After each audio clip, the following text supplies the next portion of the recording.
Hi and welcome to another RC Pilot Pete Watson video. This one's going to be about my new acquisition. I bought second hand, but it was untouched, unbuilt, so it's brand new. But I did buy it off a guy. But it's Gliders IT 2.5 meter XL Blade E. I hope you like the video, and we'll get started. Okay, as you can see now, I've got the servo mount completed and the last servo mounted into the frame.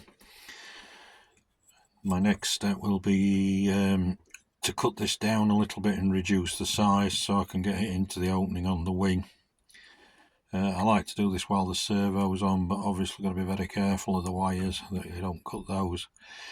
But at least if you are doing the sawing etc. while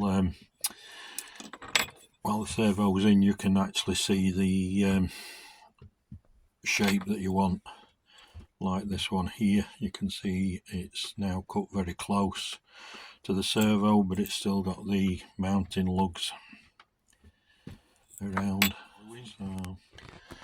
So I use a very thin ply plate and then stick ply surround onto it, or glue the surround to the right depth so that you can glue the servo on. And you can see one here.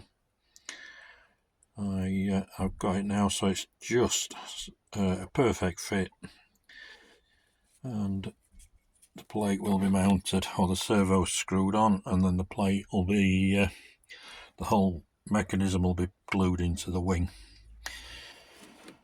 You can see here on the back, perhaps get the light right, I've scored the wood at the back. This has helped with adhesion. All these are also now scored, you can see here, so this will just help the plate key in. This one's the same. I've used rubbing alcohol inside as well, just to make sure all the releasing agent is off from when they made the model. I have KST DS 125 for the flaps. They're 7 kilograms of torque, and the DS 135 metal geared servo for the aileron, and they're 5.5 kilograms. It's more than enough for this model, or this size of model. That wing done. I like to start with wings because it's very quick and it helps me get going with the build and keeps me motivated. Okay, as you can see now, I've laid some epoxy on the inside of the wing, on the back of the wooden plate also. I've put masking tape around the opening just to avoid any unwanted glue blemishes on the wing. So what I'll do now is turn the servo over, plate, fit it into the wing, install it into the position I want, at the same time giving plenty of movement on the plate to ensure that it's a minimal joint on the glue. Okay, as you can see now, I've put the servo in on the plate. I've wiggled the servo quite a bit to ensure that there's minimum glue between the two surfaces, so the bottom plate of the mounting plate and the wing surface. So that's nicely set. The small piece of balsa you see here is to stop it's wanting to twist because of the servo leads. The weight, obviously, to ensure a good solid joint. Okay, as you can see now, I've got the servos all glued in and in position. Everything's just setting now. I'll leave this overnight.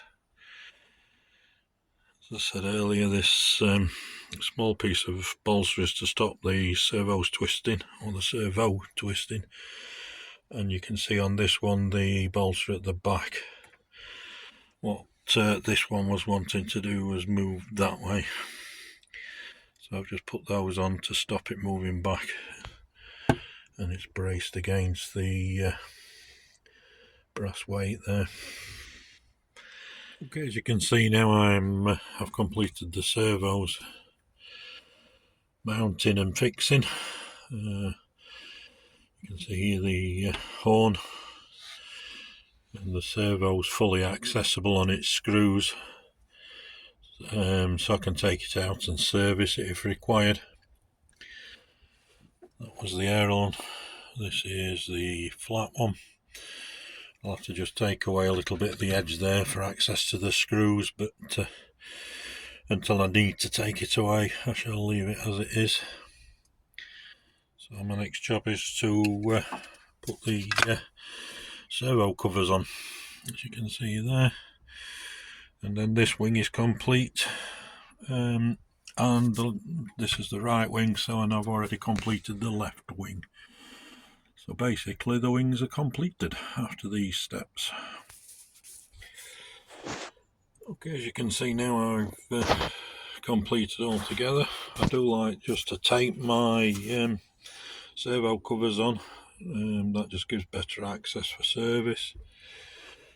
I think gluing and or screwing is a little bit too permanent, so at least this way I can move quite easily. What you can see here, as well as I've used masking tape to hold everything in position, so flaps and aileron, so you can see, and that's just to aid getting this in the right position for the horns and everything, and the servo arm lengths. So that's my right wing. See if I can do it while I'm holding the camera. And there's the left wing completed also. So both wings now completed, and we can move on to the fuselage.